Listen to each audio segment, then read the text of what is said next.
This is our sweet potato grow bag. Just gonna find my way to it around the mandarin tree. As you can see, it's right next to our chook pen. There's my vanilla bean orchids in the shade here. So the other day I came through here and selected some bits of vine to use as slips for my next bag of sweet potato. So I came in and I selected nodes and nodules. Most of the ones that I selected were growing up rather than across. Oh, we're gonna chuck this sneaky one back in. We don't want him in the ground. So I selected ones like this one here where it had a root node. Let's see if I can get in there. Hello, focus on my thumb. No, it doesn't want to. So that's that little node just there. You can see where the main leaf comes out, and then we've got that side shoot. So that would grow a sweet potato tuber. And further up on that same line, and focus again, we've got a similar thing going on with shoots and also around. So if I wanted to take more off, this would probably be the one to go. But at this stage I have more than I need. But I could pot these up and propagate them for friends and neighbours, which I might do in the next week or so if I get some pots. Okie dokie. Just thought I would share with you my propagation of the orange sweet potato that I have. So earlier this week I went out and selected which long bits of sweet potato I wanted to snip off my plant, and things that I was looking for were these little root nodules that are popping up between each of the, or at each little section, little node there. And what I've done is I've chopped off the big leaves because they will just waste moisture. And the plant is already throwing up these new shoots, like new side shoots. And this one doesn't have any root nodules on it yet, but it does up here. It does here. And a very good one is this one here, as you can see the side shoots already starting to grow, and we've got this lovely little root nodule either side, and we've got some more down there as well, plus all of this stem growth. And what I'm going to do is this tray will just get filled with some soil from my garden and worm castings and compost. Just going to do like a third of each. It's then fill this tray half full, and then I will lay my cuttings, which I've conveniently cut to the length of this propagation tray,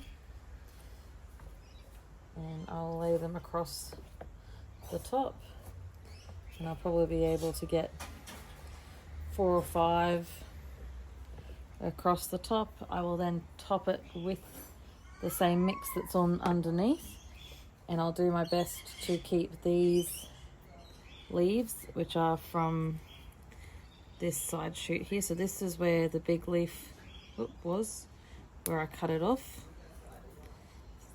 and this is that side shoot. So I'm going to try and keep these leaves above soil level, and that will help the plant start propagating.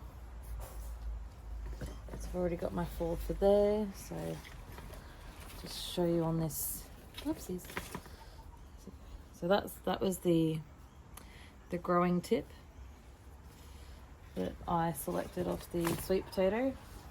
But the main bits are really one of these bits down here, and it's hard to tell because there's all these big leaves in the way. You can actually just see that there was a root that I pulled up. So what I'm going to do is, before I even do anything, I'm just snipping these big leaves. It gets complicated when you've got a few things going on. As you can see, there's this leaf. We follow that all the way to the base and we can snip. But this is that new stem. So these root nodes is what is going to grow a sweet potato tuber once we've got it all working well, and hopefully it's what grows a sweet potato tuber. Sometimes they do, sometimes they don't. I've just probably 3 years now I've successfully grown sweet potato this way. This is the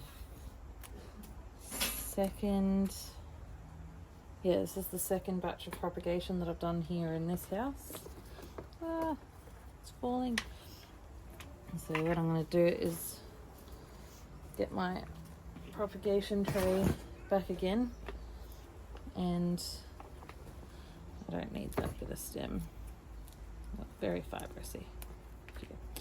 So I'm just going to measure how many nodes fit in the tray.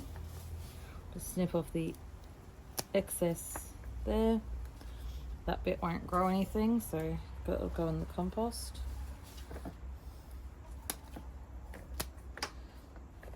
Just cutting however many nodes fit along in my tray. Now this bit, which is that top stem, don't know if we'll have that much success with it because it hasn't matured enough to start pushing out root nodes, but I'm still going to add it to the bunch anyway. That's all spare leaves. Just gonna come along. Oh, that's a spare root node.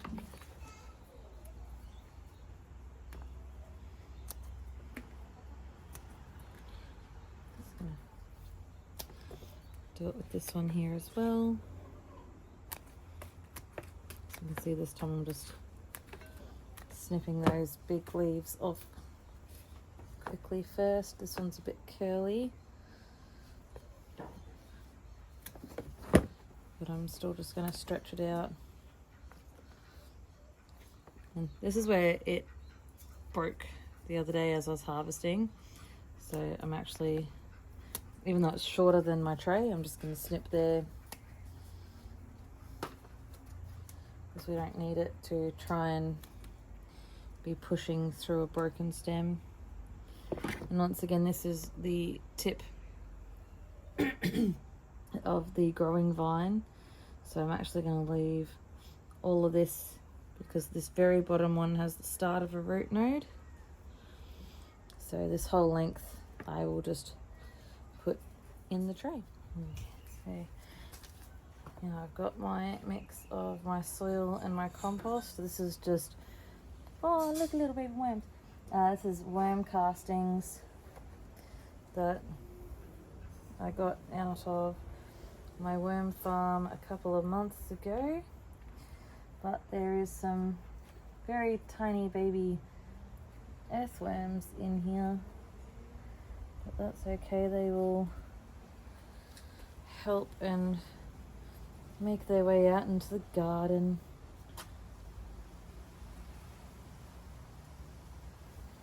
Not too many, but that means there's probably some eggs in this that have been hatching. I'm gonna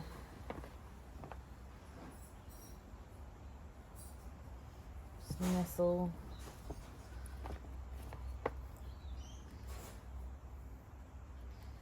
these cuttings in here. however they nestle down. The ones with leaves, I'm attempting to leave the leaves up, no pun intended.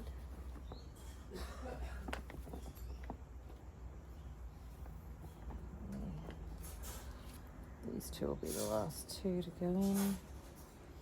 Just nestle, nestle.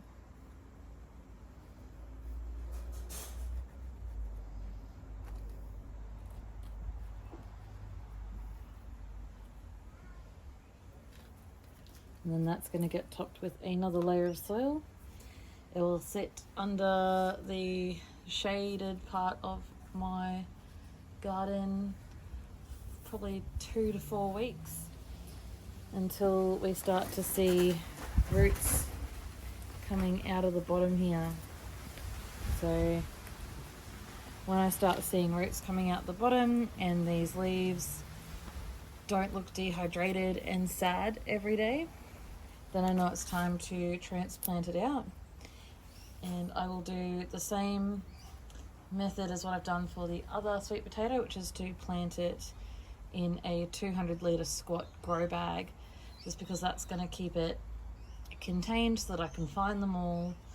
It's also going to be easy to tip out and harvest for me and my physical abilities. And I have space for grow bags, whereas I don't actually have space for sweet potato to just run wild in the garden. And our grow bags I leave next to the chicken coop so the sweet potato can grow through into the coop. The chickens can eat whatever leaves they fancy. And they also help keep the bugs off it as well. So there you go, that's how I personally plant out and propagate my sweet potato from sweet potato slips, so that we get a continual harvest all year round. So I do this every 4 months. And by the time I got 3 bags growing and I take the first bag away for harvesting, it's then almost time, like it's time to do the next round, so that I've always got 3 at various stages of growth. So there you go. So this is just a quick little extra bonus. So the sweet potato leaves that I chopped off my cuttings, and yes, I am using my worm farm lids as a propagation station. Nothing wrong with that. I've just added the leaves just on top here, and as you can see, I've got nice rich black worm castings with worms as they're eating down our garden waste, our food waste, a bit of chook poo waste. And what keeps happening is some of the seeds I have in here, they just like to sprout, so I just pull them up, just like this one up over here. I just pull it up and lay it on top, and it just becomes more bio waste for the more organic material for the worms to break down. I've put these banana leaves to act as like worm blankets, just because my worm blankets keep disintegrating way too quick. There you go, that's what the whole process. So the last little bit, we've got the 2 trays of the sweet potato slips. There's 5 lengths of sweet potato stem in each tray. I've filled the trays. They're now sitting on top of our compost bay that is in the step of just waiting and breaking down, so that any extra moisture can drip out of the bottom. And also, because I saw some baby worms in the worm castings, this way those worms will drop down into the compost if they so choose, and have a lovely dinner, breakfast, lunch and dinner, snack time in there, in preference to them dying on some concrete. So chose to put them on the compost here. Just means I'm going to need to water these twice a day, maybe 3 times a day, depending on the weather. Being tomorrow is going to be an absolute stinker of a day. probably have to come out and water it 4 times, particularly because they'll be drying out from the bottom, which has airflow, and from the top, which has airflow. And this part of our yard between the 2 houses gets sun around midday, the hottest time. So I'll be out doing that tomorrow. There you go.